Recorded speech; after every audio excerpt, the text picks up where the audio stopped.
Hey, Friendo, Steve here. And Larson. And welcome back to Going In Raw, the only pro wrestling podcast you need to be listening to. On today's episode, we're talking about last night's Monday Night Raw on the road to SummerSlam. It's coming up in less than 2 weeks, about a week from this weekend, if I'm not mistaken.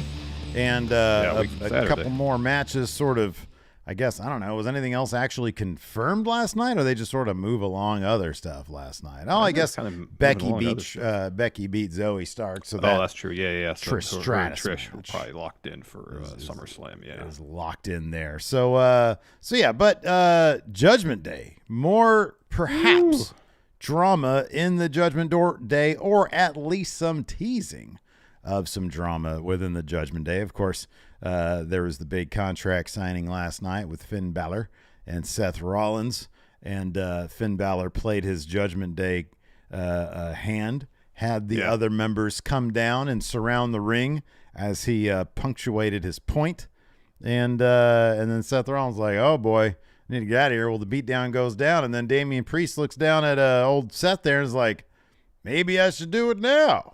Oh, and yeah, dead to rights. Yeah, and Seth's looking at, or Finn's looking at him like, hey, you said I got first shot. Patience. Yeah. So yeah, did last night inform you anymore as to how you see this playing out at SummerSlam, Larson? I don't think it necessarily informed how it was going to play at SummerSlam. I think right now it's just that it's the simmering tensions is what's playing out. Mm-hmm. Simmering. I did like it towards the end of the show where you got Dom had his title. You had Rhea with her title. Even Finn picked up Seth's title. And Damian Priest is like, where's my briefcase? Mm-hmm. Where's my briefcase? Somebody give me my briefcase so I can fit in. Yeah. Now that everybody else has the title they're holding up. Where's my briefcase? Where's my briefcase? Someone finally has his briefcase and he holds that up. He gets to put it up, yeah. But there was like the initial beatdown where Damian was looking at the briefcase and Finn was like, Mm-hmm. Sammy runs in to try to help out. Judgment Day beat him down.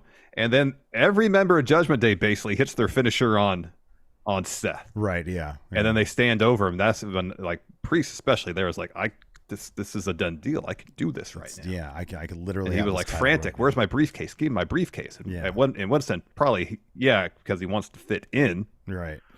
With the rest of Judgment Day, they all holding up some stuff. But also, it's like, I could do this. And it's done. Mm-hmm. It's done. Yeah.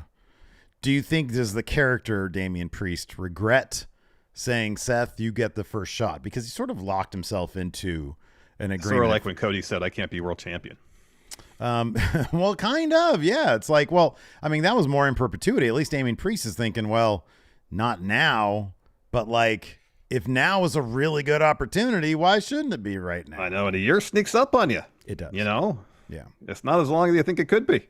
I mean, on one hand, he got Seth. He's got a lot of opportunities, but then you're stuck with the situation where, if Finn gets that title, A, he might not be so inclined to defend it as much as Seth does, and B, they're rolling as a unit. Yep. And that briefcase has a very specific purpose, and that's, for most people, especially for heels, if somebody's down, you take advantage. You don't, exactly. Not a lot of people do the call your shot deal. Very few people have done that. Yeah. Yeah, oddly enough, you think more people take advantage of that, but nope. All this back and forth, all this drama, does it tell you that the World Heavyweight Championship, one way or another, is going to land in Judgment Day by the end of SummerSlam? It would make a lot of sense, especially when the closing image of the show on Raw last night was every member of Judgment Day holding something up. Holding their I know Finn hadn't won the title yet officially, but he was still holding something up, so you got that visual. Mm-hmm. And if they really want to milk this storyline, a la what they've done with the Bloodline, then either Priest or Finn has to win that title at SummerSlam, and 3/4 of Judgment Day have to be carrying gold. Yeah, right. Yeah. And now with Kevin Owens being written off for I don't know how long. Apparently he's got a broken rib. We'll talk about that more in a little bit. I guess the possibility exists since Sammy and Kevin are still involved in the whole Judgment Day business. Maybe Judgment Day sets their sights on the tag titles yet again and try to win. Maybe it's Priest. It'd be pretty amazing after SummerSlam if Priest and Finn are the two that go after the tag titles, with one of them being World Heavyweight Champion at the same time, Well, does it seem like if sorry, we get this point across real quick. Like if Finn wins and Priest just stand there with his briefcase is like, oh, I get nothing now. Mm-hmm. Well, Finn could be like, hey, pal, let's go win these tag titles, so at least you have a belt. Well, okay, let's look at SummerSlam, or vice versa. How long? We can talk about the Owens thing really quick because it kind of dives into the point here. Kevin Owens is injured. Is he expected to be at SummerSlam? Don't know. Let's see here. I got a quote from Meltzer from Wrestling Observer Radio. These transcripts are from WrestlingNews.co. That's what Meltzer had to say. So fractured ribs, the story, he's actually been working on it for a while, and it was just one of those things where they were waiting for a time to finish up with everything he'd finish up. He's going to get rest. I don't know how long. I don't know what the status of the tag team titles are. He says, I'm sure it'll be addressed in the next couple of days. I mean, I could look up healing time for a broken rib. Yeah. But if he's been, he wrestled last week. Yeah, right. Yeah. 3 to 6 weeks for broken or bruised ribs. Oof, well, that's not that long. I mean, depending on when they actually, Yeah, when the injury happened, but that was happened. 10 days. We have 10 days roughly till SummerSlam. So I would say at this juncture, unless it's something that happened 2 weeks ago, the odds of him being at SummerSlam are probably pretty slim. Maybe, or they're just. I mean, he wrestled last week. I guess this is the scenic route of saying one way or another. It wouldn't shock me to see Judgment Day get those tag titles, and I'm talking about Dom and Priest at SummerSlam. If Kevin Owens can't go, maybe they'll do an angle where he doesn't even get in the ring. Maybe they beat him up beforehand and they still want to do the thing where it's like, oh, hey, we still want to fight. And then they still end up losing him to Judgment Day. And what kind of dynamic does that alter then? If Priest, I mean, you could do the thing where Priest and Dom's a double champion with the NXT title and the tag title. I mean, he main evented every show last week. They love Dom. I mean, you see the kind of booze, the reaction he gets. It's amazing. I can understand why they keep on, giving him stuff. Oh yeah. But like if Priest and Dom are able to hold their titles, I mean, because that's 4 between them, or 5 between them because of Dom's extra NXT one. Maybe they tell the story of Finn not having a title, or Dom or Priest has the tag titles and Finn has that world title. And you tell the awkward confrontation of, well, Priest wants to cash in on Seth at some point. He's got the tag titles. I mean, right now it's all Judgment Day on Raw. It is all, and on NXT and on SmackDown for that matter, is Judgment Day and Bloodline. And honestly, like Seth feels like an odd man out because this is all about the World Heavyweight Championship and 2 men. Finn Balor and Damian Priest. So regardless of what happens with the tag titles, whether it's like you're saying where it's Finn and Damian or it's Damian and Dom, which is where I'm sort of leaning, regardless, this is a story between 2 men, 1 title, and not the champion that's currently holding it. Yeah. And that leads me to believe that coming out of SummerSlam, I gotta say that Finn's going to have that title, and they're going to tell that story of how Damian Priest is going to square, I've got this thing, you're my friend, and you have the title. That's the story you kind of have to tell at this point. Yeah. Well, I mean, all that plus Priest giving Finn his word that he would not cash in on while he was champion. Right, yeah. What a complication that is. Yeah. So that's pretty good stuff.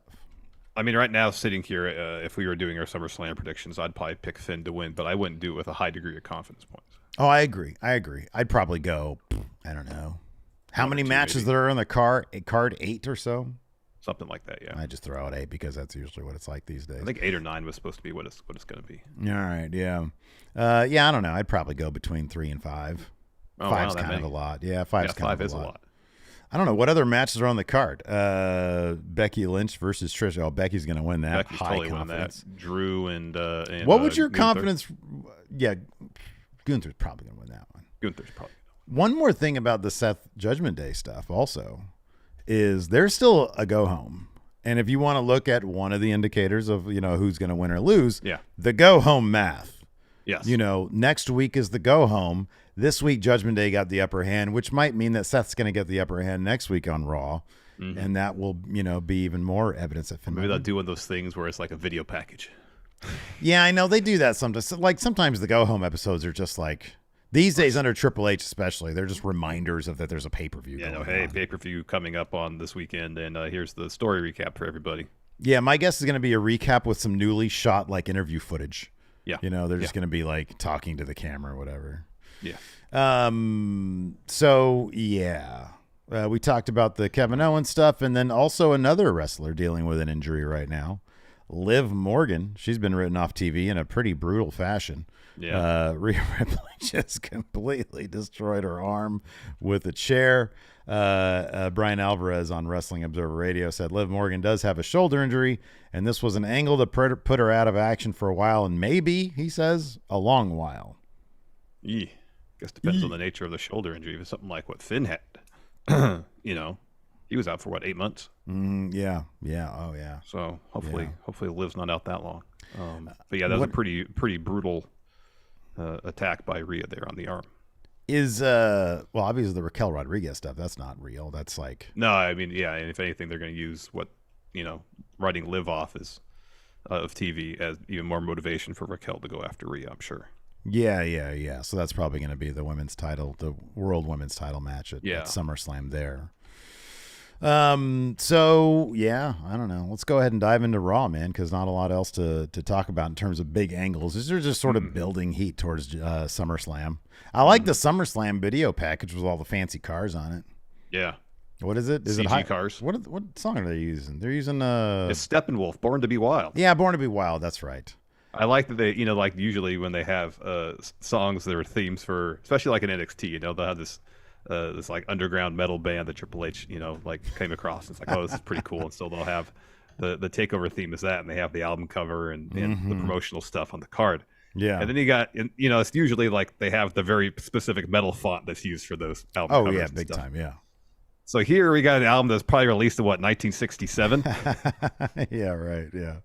Steppenwolf, yeah, if not earlier, and it's just a funny juxtaposition, all these bands that probably haven't been in bands for more than 5 or 6 years. Yeah, right. And then you have Steppenwolf, yeah, who was a band almost 60 years ago, and that's the theme. Did Vince pick this one out? This seems like Vince picked the theme, bro. It's not AC/DC. No. Well, here's the thing about Steppenwolf. That shit ain't cheap. No. That I was actually kind of like surprised. Like, they got Steppenwolf for this shit? That's gotta be expensive. Maybe they just put everything they have. Like, given that they're ponying up for some Steppenwolf, what do you think they're gonna do for WrestleMania if they open up the pocketbook? Some fucking Led Zeppelin, some Metallica. Well, Metallica, they've done Metallica. Oh, they've done Metallica. They've before, done tons of Metallica. Some Beatles. Zeppelin, they're going to drop some Helter Skelter. Zeppelin, yeah, the Beatles are very specific about where their music is licensed to. So I don't know how they look upon wrestling. But here's the thing: if you're gonna do like '60s rock bands and SummerSlam's Detroit, where's the Stooges? They're too cool, man. They're too cool. Where's the MC5? Oh, I wish. Kick Out the Jams be the theme for SummerSlam. Kick Out the Jams, motherfucker. Start with that. Yeah. Yeah. No, I'm with you, man. I think that'd be awesome. But yeah, no, they got it's like a Born to Be Wild had to have been like a Toy Story movie or something. Yeah. Like Disney uses that shit. Yeah. But all the cars look really nice. It's all nicely filmed. Oh, that's good. Anyways, before we get on with the show, if you're watching us live on YouTube, do us a solid. Hit that thumbs up. Hit that subscribe button and the notify bell next to it. That'd be awesome. Yes. Also, look at my Friendo Club. Talk about metal. Look at this cool shirt right here. It's soaking up all the sweat from us playing basketball 2 hours ago.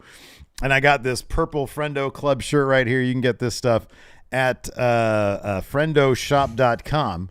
Hold on, Steve. I think it's an important caveat to say that you did, in fact, take a shower after you played basketball. You did not step off the court and sit in that chair. Stick. It doesn't stick. I know. It's tough. I am already a profuse sweater. Uh-huh. And so I come home, and I'm like, I can't sit anywhere because I'm just a fountain, right? My pores. Yeah. It's like the scene from Airplane, yes. Right. Exactly. Robert Hayes trying to pilot the plane, just poured sweat out. If there's a list of movie references you cracked during the show in the last 10 years or 3 weeks, depending on our story, Airplane's up there. Airplane's got to be close to number one because there's so many. You're like, it's like that scene from Airplane. Yeah. No, I got to put like a towel down and just lay there and just sweat out. And then I go take it was 2 hours ago. I take a shower. I come back here and I look like I'm in the middle of a heart attack. Yeah. So yeah, I did take a shower. I did take a shower. Like I sat and ate lunch. I had hungry after I had my that. sandwich, yeah. And then took a shower, and then I was like, oh, this shower's not going to stick. But then I was like, yeah. Right. Anyways, I willed it to stick. If you want some, I can't do that. If you want some purple merch, we got a bunch. We got a bunch of non-purple merch as well. I got a pre-recorded advertisement read here about friendoshop.com from Going in Raw favorite. What's the Stone Cold? Phil McDonald. Let's see what he has to say. No, hey, what's up, everybody? Don't interrupt me. What's up, This is a pre-recorded message. Don't interrupt it. Pre-recorded. Listen up, everybody. This here is Phil McDonald, Stone Cold Steve Austin impersonator. Do you want to give a Luthez press wearing a Friendo Club shirt? Do you want to go down to the bar? And they're like, no, you've had too much. You're getting kicked out. You're like, nah. And then you go give a Luthez press, but you're wearing a Friendo Club shirt. Go to friendoshop.com. Use code PURPLE to get 20% off the entire store. That's right. Luthez press is for everybody. Wow. Thank you, Phil McDonald, for that pre-recorded message. Well, it definitely wasn't pre-recorded because it responded to me. It's because it's AI. That's what the AI. Doesn't make any sense. It adapts to that stuff. Also, we've got pre-recorded. If you want to help support Going in Raw, Steve and Larson, in these trying times, you can go to, there's two ways to do it. You can click join on the YouTube, or you can go to patreon.com/Stephen Larson. If you're watching this on your TV, look at that. We got some QR codes for you right there. You just click join and you go to the Patreon. You can get and we got another celebrity impersonator to do another pre-recorded ad read. And this one is, Pass. This one is Brett the Hitman Horse. That's who it is. No, thank you. Oh, yeah. There you go. Hey. Well, there's some great audio editing there. Editing out Brett Horse's clearing his throat. All right. Hey, everybody. Hey, listen. Hey, you clear your throat again, Brett Hitman Horse? Don't interrupt me. This is a pre-recorded ad. It's not pre-recorded because he responded to me. Listen here. Do you guys want to help support Steven Larson? Then go to Friendo because you want to be part of the Friendo Club. I don't blame you. Then, you want to participate in one of the predictions challenges. Right now we've got the great G1 predictions going. That's right. If Bret Hart was ever in the Brett Hitman Horse. G1, this is a pre-recorded ad. Please don't interrupt me. If Bret Hitman Horse was ever in the G1, I'd win. I'd say Okada, nay. Goto, nay. Ospreay, nay. Bret Hart, his Hitman Horse, yay. That's right. So go support now. You get bonus stuff too.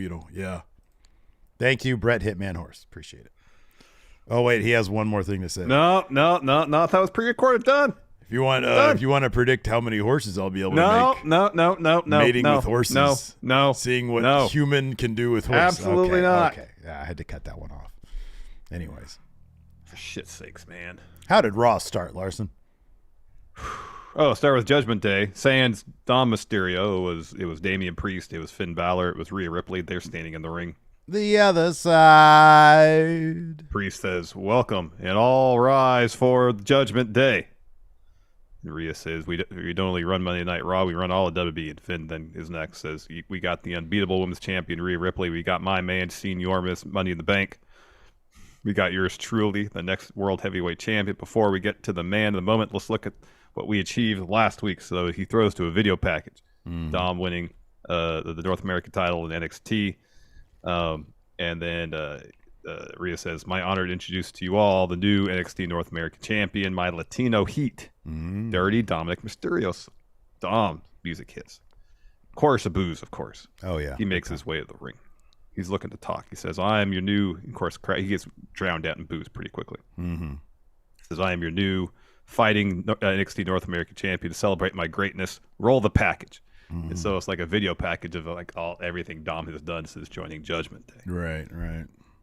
So it's back to him, and just "you suck" chants, boos, and he's about to say, "I'm your new North American champion." Continue. Da da da da da da da. Kevin Owens music hits. Wow. So Sammy and Kevin come out, and Kevin Owens says, "Correct me if I'm wrong, but I'm a boy." It was a bit of a snarky crowd last night. A lot of what chants. Yeah, it was. What Atlanta didn't Kevin do that Owens? last week. And you Shout can tell out to Kevin Atlanta. Owens is like uncomfortable because he comes out and he's like clearing his throat. Like Yeah, his ribs yeah. are killing him because rib injuries hurt. Yeah, you got your ribs busted once, right? They were bruised ribs, and sneezing was one of the most painful. Oh. Bruised ribs, the most painful experiences I've ever had. That It sounds hurt. horrible. That Or sounds like horrible. like really laughing. Those two things hurt. Yeah, so they were wetting him. I'm like, you know what, man? Don't wet people. So anyways, Kevin Owens says, correct me if I'm wrong, but I'm almost sure we did this last week. They came out, stood in the ring, trying to look all menacing and scary. They talk a while. The one with the mullet, the bad mullet, tries to talk. I think Dom's his name, but no one ever wants to hear him talk. But what gets to me is when people don't learn. You know, when you teach somebody a lesson, they don't learn. You didn't learn anything last week. Dominic, let me tell you, no one cares about what you have to say ever. You're so desperate for attention and claim you're passionate for this industry and show a video package about how good you are. Why not show me how passionate you are and help the business by shutting up the rest of your life? And then Dom says, I won't be disrespected. Chorus of boos. Sammy says he has a point. Or he says, I won't be disrespected. I'm a champion. Sammy says he has a point. You're being disrespected, but it's only because nobody here respects you. Kevin Owens says, it's a very easy concept to grasp. Sammy says, I think I know a way you can win some respect. And Kevin Owens says, shut up, right? And Sammy's like, hear me out.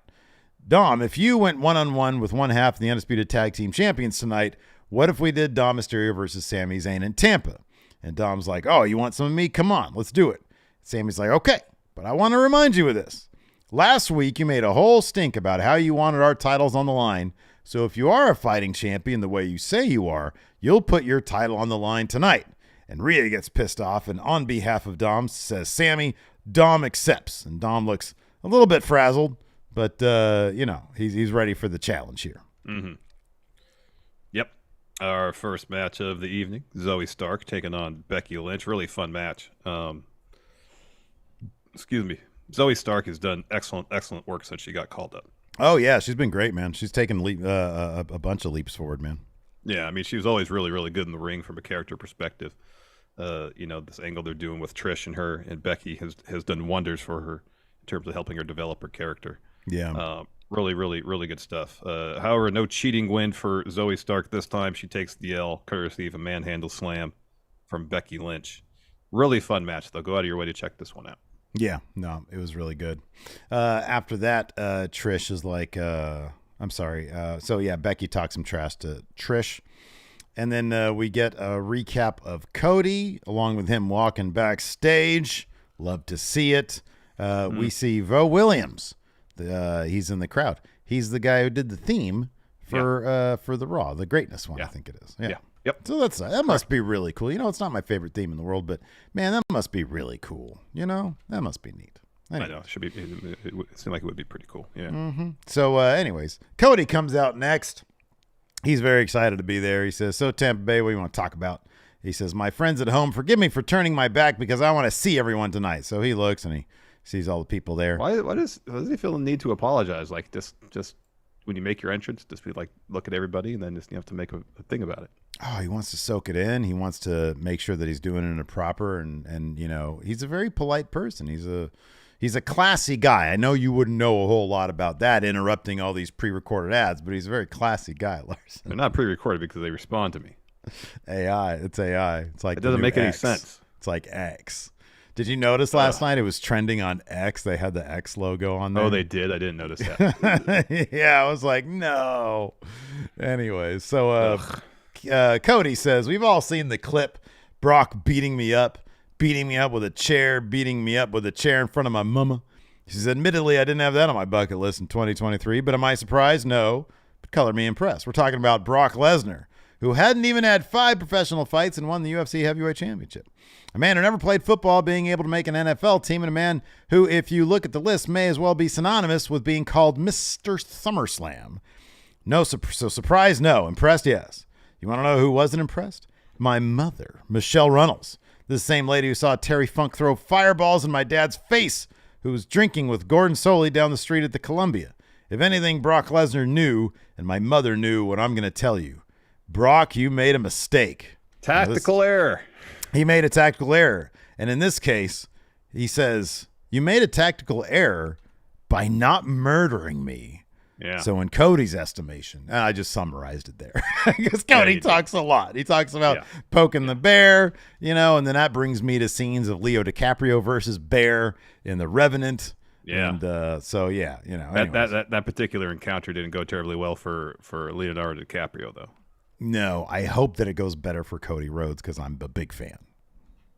Anyways, so he says at SummerSlam, I'm going to end this. And then he poses, and then we get like a recap of Logan Paul and Ricochet. And backstage, Jackie's with Ricochet, and she's like, hey, how about that Logan guy?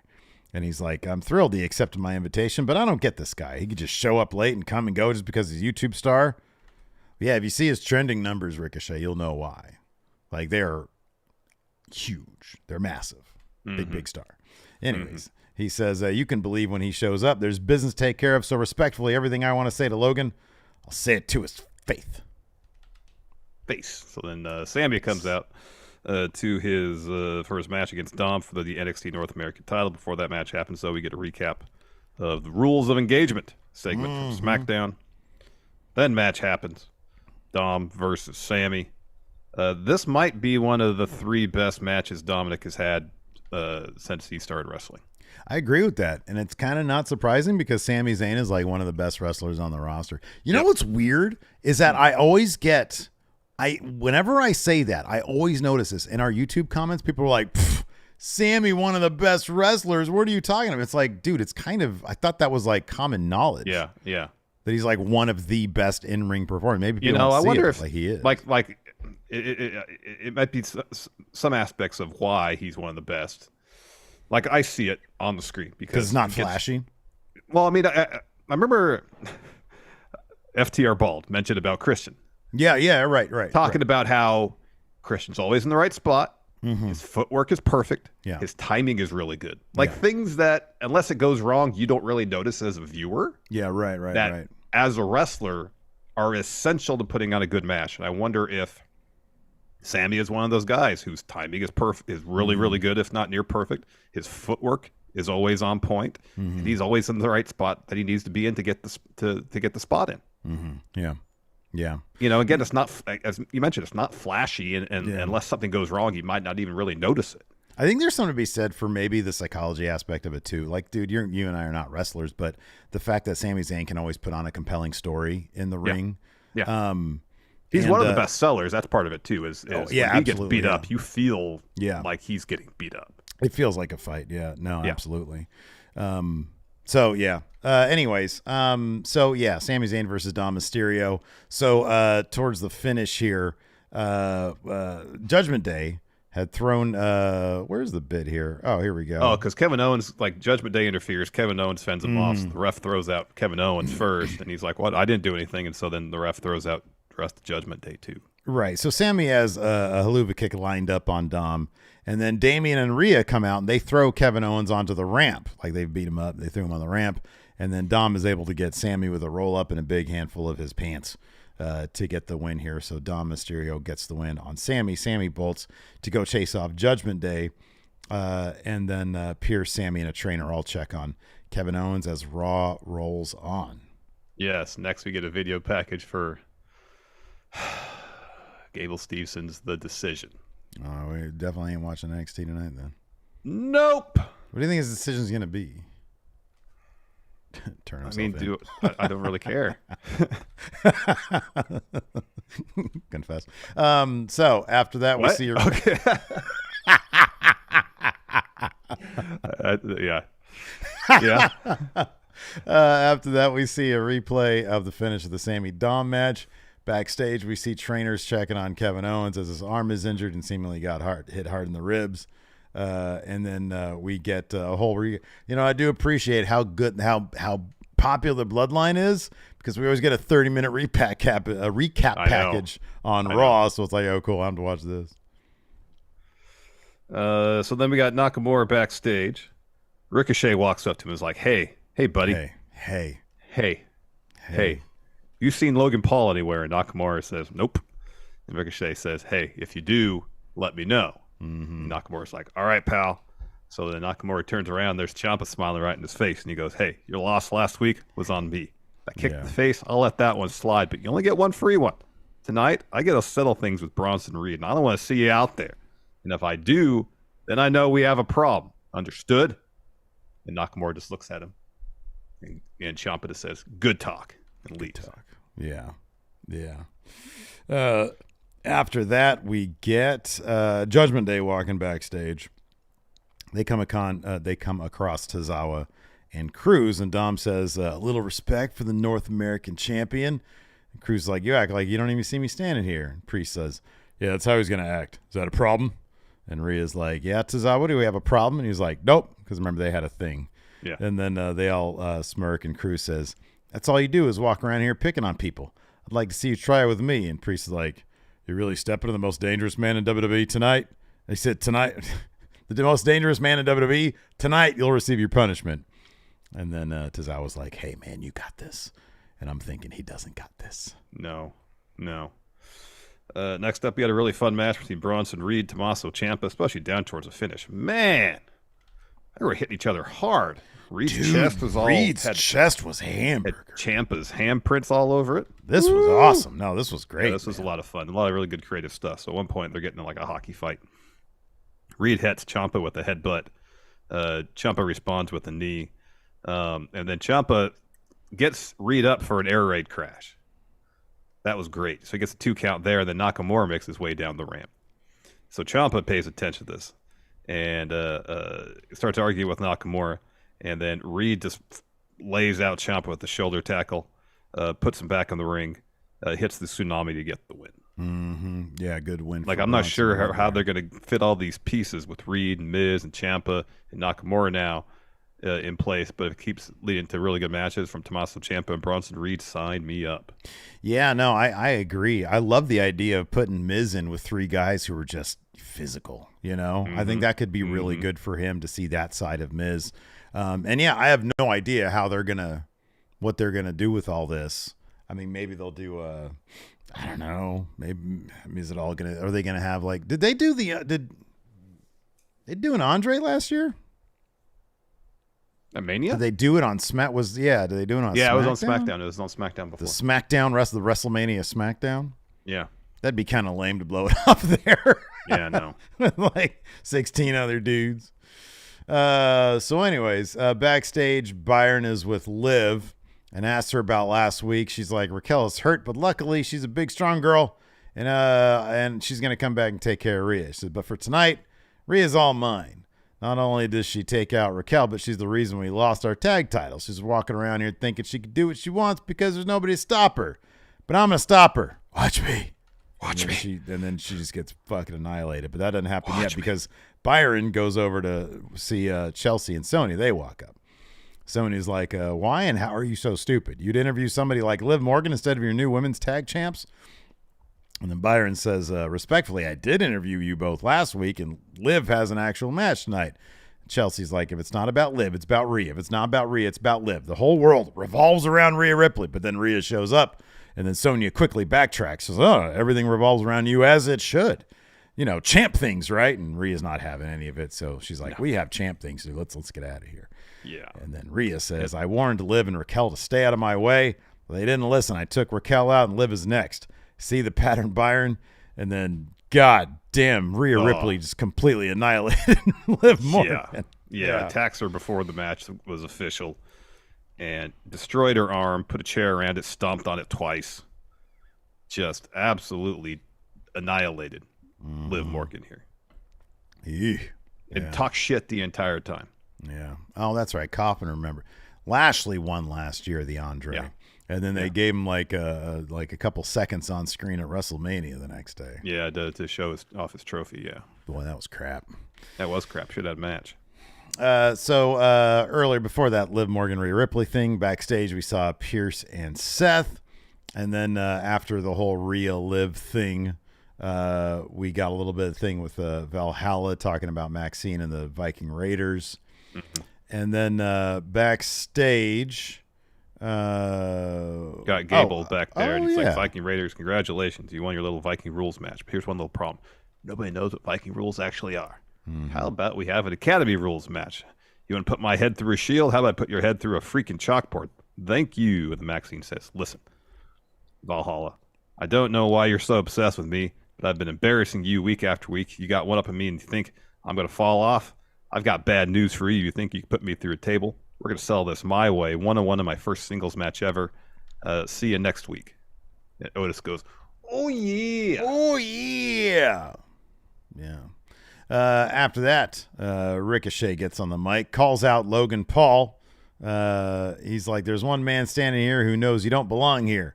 Not because you're not good or you don't put in work. I think you have. Some would say you're special, but I'm Ricochet, one and only. He says, I'm special every time I get in this ring, every damn week. So, Logan, it's not because of your ability. Simply put, it's because you're an arrogant prick. You're a prick and don't respect anything we do.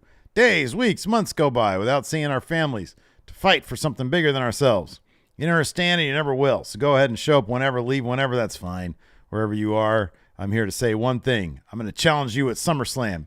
You go around running your mouth talking about a fight. If it's a fight you want, this is going to be a fight. We're going to fight. And then Logan attacks him from behind. He grabs his phone and he starts recording. Starts streaming, yeah. He's like, hey, buddy, I accept your challenge for a match at SummerSlam. That's right, Tampa. I'm going to show you why I'm the best in WWE. And he's mocking Tampa, calling them virgins. His crap talk to the city of Tampa was terrible. Subpar, to say the least. It was really bad. Yeah, it was pretty bad. He's trying too hard.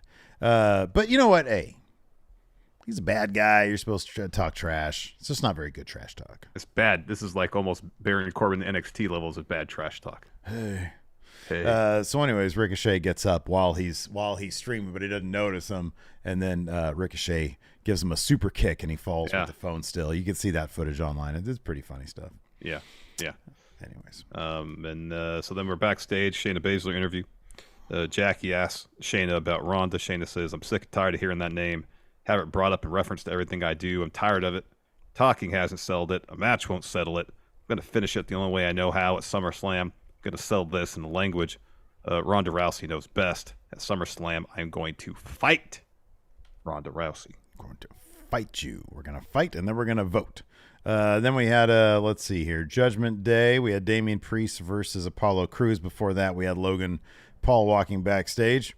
Byron tries to interview him. Logan stops and says, you see that? That was unprofessional as hell. You know what? It's inappropriate, and quite frankly, I feel victimized. But that's okay. Next week in Houston, I'm coming to Raw, and I'm coming for Ricochet. I'm going to pop his stupid bald head.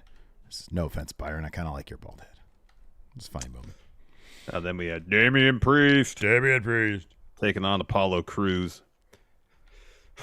It's a bummer. This match was not terribly competitive. No. Nor was it terribly long. No. We definitely like Apollo Crews.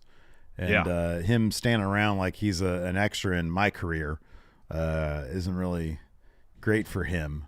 No. But he's a terrific wrestler. He really is. He'll get his at some point. Hopefully. So Priest wins pretty quickly. He looks for a South of Heaven. Crews escapes that, hits a knee and enziguri, and then runs right into Priest. He catches him with the short arm lariat. South of Heaven, Priest gets the win. Mm-hmm. Lady J here, re-upped as a channel member for 3 months now here in the chat. Says popping in from work to say, all rise to the Judgment Day. Thank you so much. Thank you.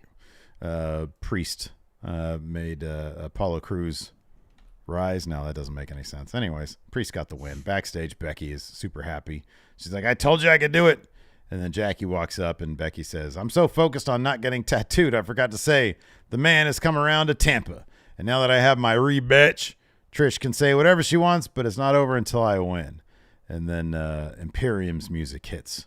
And then before we see what they're gonna do, which is this thing with Drew McIntyre.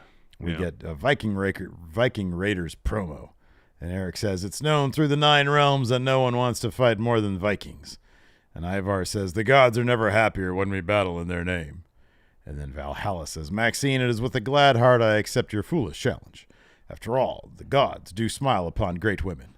But let me offer you one piece of advice. Consult those gods, Maxine. You're going to need it. I will see you in Stovall. So do you want to be Gunther and I can be Drew McIntyre in this next exchange? Of course. All right. So Imperium came to the ring. Gunther has a mic, but Drew McIntyre's music hits. He comes to the ring as well. And Drew says, Gunther, I heard what you had to say last week issuing challenges without Drew McIntyre being there, but I'm here. I'm dressed.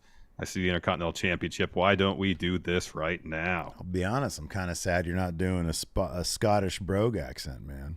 I'm not good at accents. Do you do your best Joe Coffey? Hey, Gunther. And we had to say last week, issuing challenges. Anyways, so Gunther says, so, after all that happened, you want me to put the Intercontinental Heavyweight Championship on the line tonight? Yeah, Gunther's getting a lot better. I know, right? It's, you know what it is? It's like he sort of has a little hop to his accent. Yeah.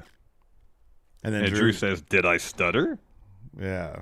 And then, well, it says here, Drew says, I dare you. So where are you? Oh, then that was before I stutter. And then Gunther repeats himself. Oh, okay. Drew says, I dare you. Yeah. And then Gunther says, I've put prestige on this title, and I brought it to levels never seen before. You want me to defend it in front of these degenerates? It's unacceptable.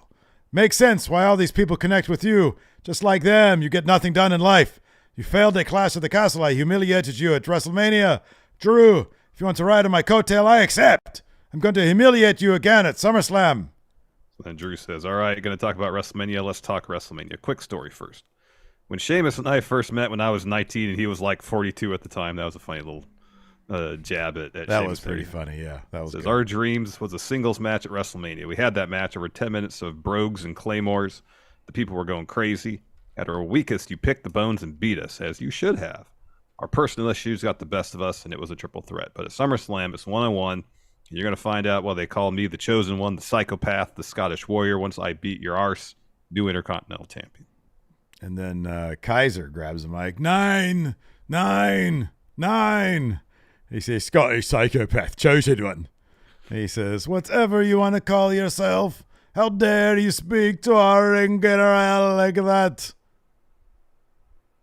And then Drew McIntyre. Oh, sorry. It says, I actually like you. You got moxie. You got charisma. You're more interesting than him. He's watching, pointing to Gunther. He's like watching paint dry. You should be the leader of Imperium. And the crowd loves that, and Gunther gives Kaiser the okay. And Kaiser says, I'm not just going to let you stand there and disrespect Imperium. And then Drew says, well, since he's not willing to do something about it, you're dressed to go. How about we fight right now? I think we need a referee. And there we go. We got Ludwig Kaiser versus Drew McIntyre, and I feel awful. I might have to go back and rewatch this, but I was honestly informed. shocked you didn't notice this. Man, it's funny because I watched a lot of this match twice, but I think the first time, like, Bama was all in my business, and so I was like, she was bugging me, so I was like half watching it. Yeah. And then the second time, I don't know what happened. I was not paying attention. I was watching the match. Maybe I just had the sound down. But Corey Graves apparently was doing a Ludwig Kaiser on a scale of like. Okay, so on a scale of 1 to 10, how is my Ludwig Kaiser, Larson? What? Do it again. Do Ludwig again. Gentlemen, the Intercontinental Champion, Okay. Gunther. Okay. So 6.5. Okay, fair enough. I have no ego about this. Corey's cadence, Yeah. as Kaiser was perfect. Really? The cadence of his speech was perfect. His accent was all right, but in terms of the timbre of Kaiser's voice and the cadence, it was really good. Okay. Give us a number, but 1 to 10. Probably an 8.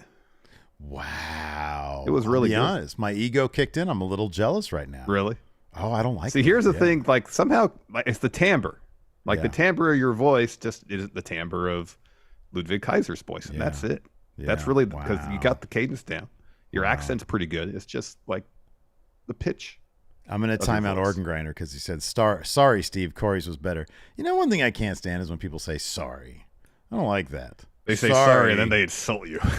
Right. Yeah. I'm sorry. I should back that up. If somebody, like, kicks me in the shin on accident, then, oh, sorry, I'll accept that one. But it's when it comes before an insult. Oh, I don't like that. See, here I'll say this, Steve. Your Gunther right now is up to like an 8.5, 9. Well, I You've appreciate been that. practicing it. You've You really been can't working get on them it. all. You can't get them all. And here's the thing: if you spent more time in the car driving Yeah. places, just focusing on the Ludwig Kaiser, Yeah, I right, think yeah. that can be 8.5 and 9 too. Yeah. And now Dope is mocking me here, saying, you got to say my bad dog. No, No, I'm going to time out. I'm not going to time out Dope because then I have to remod him. That's just annoying. Don't time out Dope. Well, now you saying that makes me want to do that. Don't do it, because then, as you mentioned, then he'll have to be remodded. Yeah, I guess I just have room for improvement. I can always strive to be better, right? Exactly. There are times when I've had a 10 Meltzer though. Yeah, I know. Sometimes my Meltzer, like on occasion, my Meltzer is indistinguishable from the person. It's really good if you close your eyes. I know. Yeah, right. Like your Stone Cold, we hear it all the time. So obviously that's really good. That's a 10. The Stone Cold is turned into like a parody version of Stone Cold. We talked about this before, yeah. I know. Your Undertaker's really good. That's a good 9, 9.5. Triple H is excellent. Yeah. Well, that's that's probably closer to like a 4. Yeah. What, your Triple H? Yeah, I'm trying to do something. Says I hate when somebody says no offense, then proceeds to offend. Yeah, it's a big no-no. Yeah. Anyways, Ludwig. Oh, your Jesse Ventura is a 9. It can be. It can be really good. The only better Jesse Ventura I've ever heard is Karrion Kross. Yeah. That's an 11. Yeah. Like that if you close your eyes, is indistinguishable. It is. It's absolutely crazy. Yeah. Yeah. Kaiser ends up beating a big old Claymore here. Yeah. Drew gets the win, of course. After the match, Imperium attacks Drew. Riddle runs down and makes a save, but then Gunther boots him and power bombs him. Gunther boots Drew down on the outside. Gunther sets up the announce table for to use, and then Gunther goes for a power bomb, but Drew counters that with a back body drop, and then he power bombs Gunther through the table. That was awesome. Why the hell was this crowd chanting "We want tables" halfway through a match that was just standard rules? You probably didn't notice that either if you didn't notice Corey. No, you know what's funny is that I did notice that. I didn't realize it was during this part though, because I thought they did that. No, I think you're right. Yeah, I don't know. In the middle of the match, weird. they're just like, "We want tables." Like this is a standard match. That was weird. It was very strange. It was a weird crowd last night. Like, what's Kevin Owens? I know. Like, they what Kevin Owens, but then they don't. Like, Cody is the like if that crowd wanted to what Cody, you could do that easily. Yeah, because Cody's got that connection with the crowd, but if that connection's lost, you end up the AEW Cody. You know what I mean? Yeah, no. Did you hear what he's had to say about the end of his run there? That what he was doing was too meta. People didn't get it. No, what did he say about that? That's pretty much that he thought the most heel thing someone could do is saying, "I'll never be a heel." Like, actually, no, it's being really vicious and cheating. That's really the most. Dude, I don't know. That's such an interesting conversation to have because, I mean, what happened? The crowds ran him out of there. like, I mean, I don't know what, like, did he view it? Did he view it as a success in terms of being a bad guy? No, he did not. He did not. No. That's the thing. You try to play 3D chess with these wrestling crowds. It's pretty easy. It's pretty easy. If you're a bad guy, you do bad things, you know? I know. Don't try to outsmart them. I know. And it's like the whole here's the thing. Here's the really confusing aspect. Not confusing, but kind of it muddles things quite a bit where Cody says, "Hey, the most heelish thing a heel could say is that I'm never going to be a heel." But then he does stuff that baby faces would do. Yeah. Like the whole table on fire spot. Yeah, right. Yeah. Like he has that superplex with Andrade. He's the one that takes the flaming table. Mm-hmm. Got all these burns on his back. That's not something really a heel does. I know, dude. A lot of his choices were very interesting to say the least, you know, and that's being nice about it. And I do kind of wonder, if, and I don't know, I'll have to listen to the interview. Maybe this was broached, but I feel like in AEW, he was trying shit with and having no real idea as to what the effect was going to be. Mm-hmm. And it's like, that's not going to be a recipe for success. No. But it is going to inform you on what works and what doesn't work. To a degree, yeah. Remember when he returned after Brody Lee destroyed him for the TNT title and he didn't bleach his hair? Yeah, right. And it lasted one episode. I think. Did, yeah. And he made reference to the Return to Superman storyline. Yeah. In comics as the rationale behind it. I'm like, should have grown a mullet then. I know. Yeah, he was trying things. I mean, that's the thing. You have the freedom. It's like, well, I'll try this, see if this generates a response. It's just, none of that shit. More often than not, the response was bewilderment. You just got to keep it. Man, I'm telling you, last night watching that Georgia Championship Wrestling, all I thought of was you talking about Collision, our conversation about Collision yesterday. And it's like, dude, people would just wander in and out of the frame. Like, you'd hear the crowd getting kicked up, and people would just casually wander in and out, drop a coked out promo or like a mumbly promo. And I'm like, this is totally what they're going for on Collision. Yeah, They But want I it think- to I have think that feeling. That works better when you're doing it in front of maybe a couple hundred people. If that, the studio audience, You know, that works you're better right. in the studio wrestling setting because it feels more. The nature of it feels more intimate. Yeah, right. Yeah. You know, but then you have someone in the ring in front of it's AEW crowd, so 4,000 or 5,000 people, still in large venues. Yeah. And you just kind of hear the slow murmur of boos come forth, and then you see someone, maybe usually kind of like in a long shot or in the background, walk down the ramp. You're like, Yeah, right. who is that? Who is that walking down the ramp? And then they do close up. It's like, oh, it's Phil. Yeah. But if you hear da-da-da-da-da-da-da, you know exactly who it is. You know who it is. Should they have like a signature theme song as opposed to a Prime theme song? Everybody Like a needs like a secondary little one? jingle, so when they come through the curtain, Yeah. you know, just It's like a little CM four-tone Punk, little thing. It's CM Punk, you know. Yeah, something like that. Or like the Tonight Show. Dun, dun, dun, dun, dun. Sure, They have a lot sure. of live band there. Dun, dun, That's dun, good. dun, Yeah, dun. yeah, yeah. Here's CM Punk. Here's Phil. So anyways, after all that, Jackie is backstage with Rhonda, and she says, hey, Shayna wants a fight. And Rhonda says, a fight? She can't challenge me to a fight. I don't get into a fight. When I'm around, I am the fight. Challenge accepted. And then we get the announcement that Brock is coming back next week, and then we get the SummerSlam contract signing. So Finn's out there first. And the crowd is doing the song thing, which is to be expected. I'm sure Finn expected that because he just sort of had like a bit of a shit-eating grin as if he knew that he was going to have the upper hand towards the end of all this. Yeah. And he says, ladies and gentlemen, Adam Pearce is supposed to be out here to moderate, but because of the chaos we caused tonight, he seems to have his hands full. He says, but I'm a professional. Seth is a professional. I want this match, and he wants this match. I think we can handle this like gentlemen. So Seth, come out, sign this contract, and make this official. So the crowd sings Seth's song. He comes out. Yeah, Seth makes his entrance. He comes to the ring, says, oh, well, looky here, Tampa. Finn Balor finally figured out what we all have known for a long time. He has absolutely zero chance walking out as World Heavyweight Champion. The obvious scenario is I beat your ass, you mope on out of there, the entire world sings my song, but miracles happen daily. In some way, somehow, you're the better man. That reign is going to be shorter than the Universal title one because Damian Priest. It's going to cash in on you right then, right there. I know it, and I know you know it because you do the exact same thing to him. You keep chasing that ghost, Finn, because SummerSlam isn't the coronation, the Judgment Day. SummerSlam is going to be the end of the Judgment Day. Eek. So Finn signs a contract, slams it shut. He says, you think you got it all figured out, don't you, Seth? You think you're so smart. Seth freaking Rollins, the architect. You think you run this place, but you don't. We do.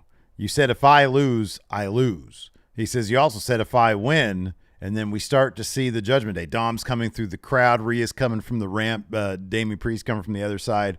They start coming down, and Seth is noticing. He says, you also said if I win, he says, you said if I win, I lose.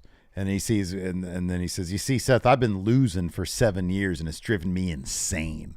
And it's all because of you. You know what insanity feels like? It feels like an itch that you just can't scratch. It's felt like a 7-year itch. But at SummerSlam, I'm going to make you my 7-year bitch. And Seth sort of laughs and he says, good one. And then Judgment Day got on the apron. Seth gets up. He throws the table at Damian's face, knocks him off the apron. He attacks Finn, then tosses Dom out. Priest gets in, takes out Rollins with his briefcase. Priest then looks down at Seth, looks at the briefcase, and he's like, no, sir. I don't like it. Finn stares at him, and then Sammy's music hits before anything really happens between the two of them. He comes down with a chair, takes out Judgment Day. Rhea snatches the chair from him. They all beat up on Sammy and chuck the furniture out of the ring. Priest hits a South of Heaven on Sammy. Judgment Day surrounds Seth, who tries to fight, but it's too much to handle, and so Finn directs them all to give him their finishers. Priest gives him a razor's edge. Dom hits a frog splash. I was hoping Rhea would hit a riptide. And then Finn gets up there, hits a coup de grace, and they stand tall. And Damian's like, where's my briefcase? Oh, here it is. Where's my briefcase? Who's got my briefcase? Yeah. Good. Yep. Finally, as the show's getting off the air, Priest finally has his briefcase. He can hold it up. While everybody else has belts in their hands. So. Yep. You want to answer some questions? Dope says, does Finn fit your promo math? Isn't he like 40? Because the crowd eats him up every time. The problem is he's in a promo. He's in a feud with Seth. The crowd's going to eat up anybody. But I think everybody. If the question is, regardless of the crowd, I mean, it's a good question. Regardless of the crowd reaction, like, here's the thing. If a crowd doesn't like a guy, he can drop a good promo. They're not going to respond. That's kind of separate. Like, I see what you mean. That's kind of separate. But yeah, like if Finn, I love Finn's promos. I think they're fucking awesome these days. Yeah. Yeah. But like crowd response, like, you can drop a good promo. Crowd doesn't like it. Crowd's not going to like you. It doesn't matter how good of a promo it is. Exactly. This is an interesting question to start off with. Timor here asks, where does Christopher Nolan rank among your list of greatest movie directors?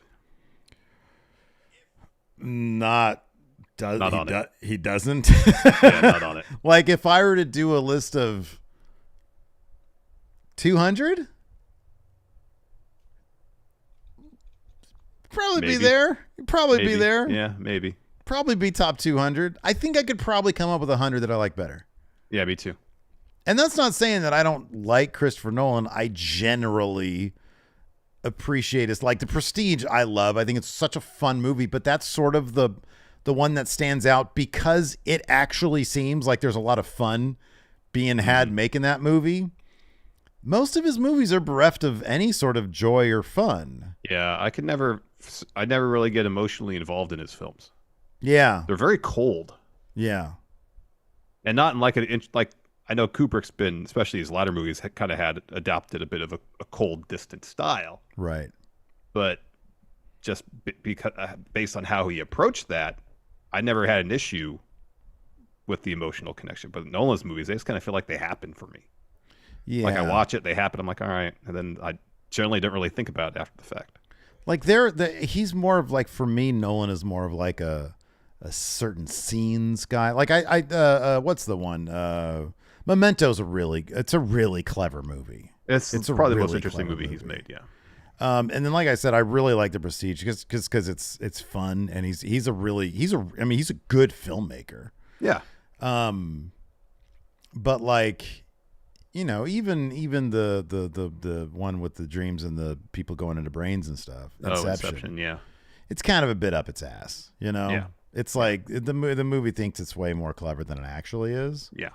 But I mean, I think he's a solid filmmaker, but I don't know. I could probably come up with 100 better that I like. Agreed. Let's see here. Kiddo Hudson says, what other sports entertainment shows do you guys like? For examples, American Gladiators. I used to watch American Gladiators a little bit when I was a kid. I mean, I guess, would you consider that sports entertainment? Yeah, to a degree. What about Rock and Jock on MTV? Which one was that? That's where they would have musicians and okay, yeah, like it was like basketball. Yeah, it was like celebrity basketball, right? Yeah. Yeah. Yeah, no, that was cool. I like that. What about Joes versus Schmoes? No, it was Pros versus Joes. Yeah. On Spike.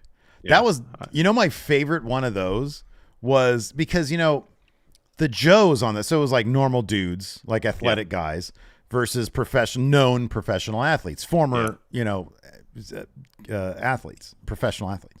Mm-hmm, mm-hmm. And like every single episode I'd see, the Joes would always talk so much shit to the pros until they got to Randy Couture, who is in between his two stints.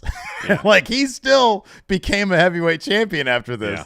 Yeah. And they were doing something where it was brought up, like they brought out the pros.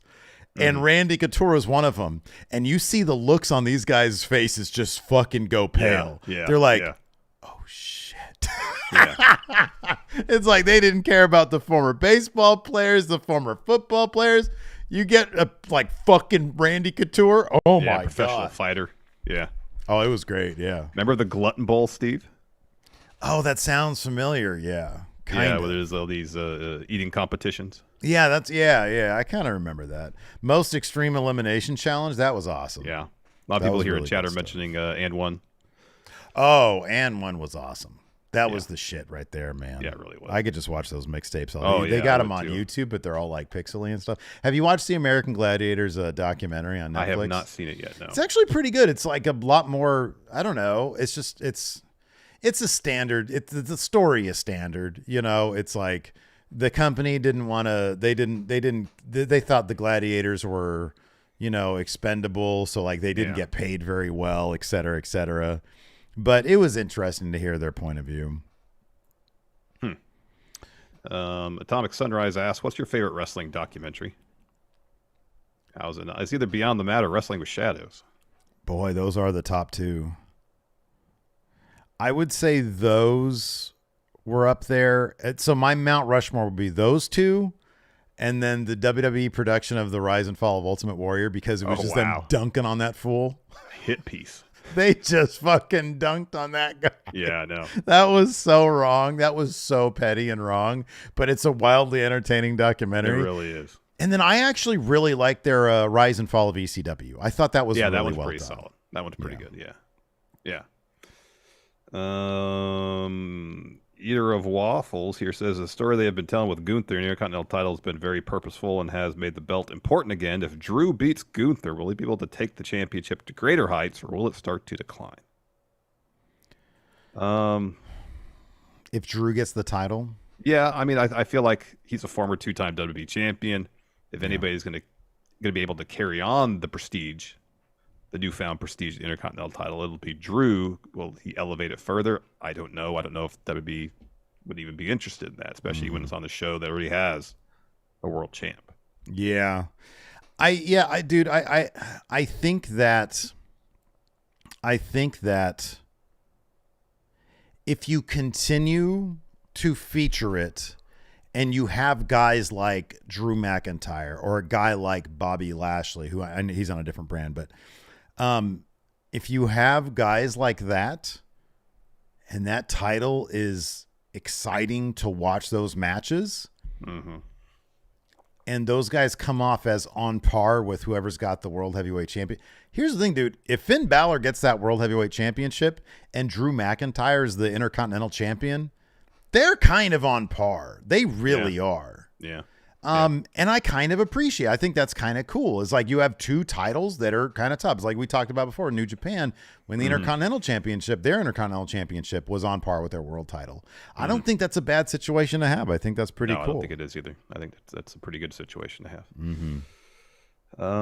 Let's see here.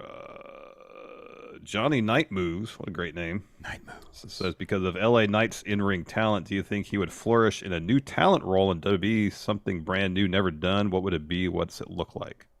A new talent role. Not sure what that means by new talent role. Like a different type of character, like because of LA Knight's is the idea that LA Knight's in-ring wrestling is maybe not his strong suit. I don't know. Hold on, you think he'd flourish in a new talent role? Like putting over younger talent? Okay, so do you think he would flourish in a new talent on WWE? Something brand new, never done. What would it be? I have no idea what that means. Sorry, Johnny Night Moves. Because of his in-ring talent, I'm assuming he means like lack of. Yeah. Because that's like what people are trying to knock him for now. Yeah. Dude, flourish in a new. I mean, there's been plenty of people. I think we've done an entire list of people who are shitty in the ring, but they're like good in everything else. Yeah, I know. Best, worst wrestlers. Yeah, that's like 63. That's like 63,000 views. We got to start pushing some of that old stuff, man. I know. Some of it just catches on. Nikyle says, seeing how strong Rhea Ripley is being booked, should she go after Asuka and become double champ? Oh, he means like something that isn't a manager, something that isn't like an in-ring wrestler, like a different role, like not a GM, like a talent role that's something else. Boy, I don't know. So what if he does like everything a wrestler would do except for wrestle, but then has someone do the wrestling for him? Yeah, sort of like what Christian is doing right now, yeah. but he wrestles, you know? Yeah. Yeah, that could be. It could be like the all red everything thing with Eva Marie. She gets in, but then like something happens, she doesn't wrestle. Yeah. Let's see here.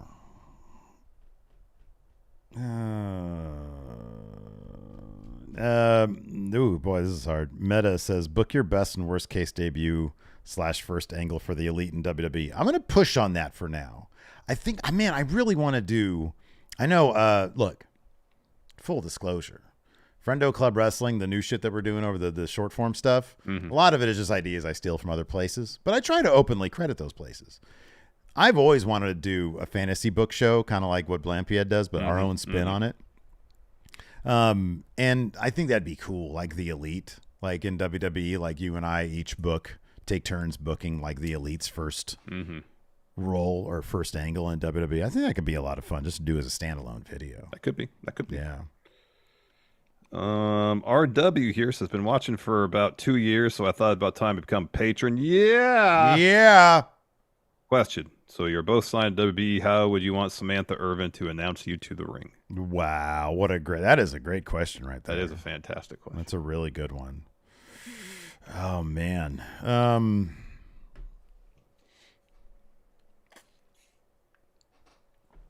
I would want her to do, you know how we do an impersonation of Damian, our impersonation of Damian Priest, just this? Yeah. I would want her to do that. You know, hailing from Sacramento, California, Steve here.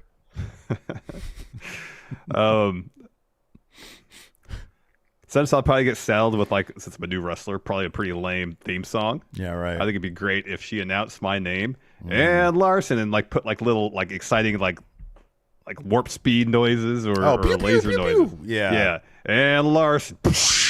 Oh yeah, that's good. I like that. That's really good. Something like that. Yeah. I would do this. Like I would be like my character. I'd be like, I'm from Boston. And so like she'd be like Steve here from Boston. Yeah, that's what I have her do. Oh, that'd be good. Let's see here. You still haven't seen those Sam Adams commercials, have you? No, I haven't. I just like you doing them. Speaking of patrons, by the way, I wanted to bring this up here. Derwin Riley, Andrew Samps, David, and RW96, all new patrons there at the patreon.com. Thank you. /Steven Larson. We really appreciate it. That's all the questions I have over here. You got any other good ones you want to mention? I got one here from Julio. It says, hey, friendos, haven't had a chance to ask a question well, but wanted to start by saying it's a pleasure to meet you guys at the AEW show earlier this year. Question here. It says, just finished listening to the Friday review. I was thinking, what if it's Solo who starts to build a new bloodline, turning Roman face after shenanigans at SummerSlam, like Solo turns on him?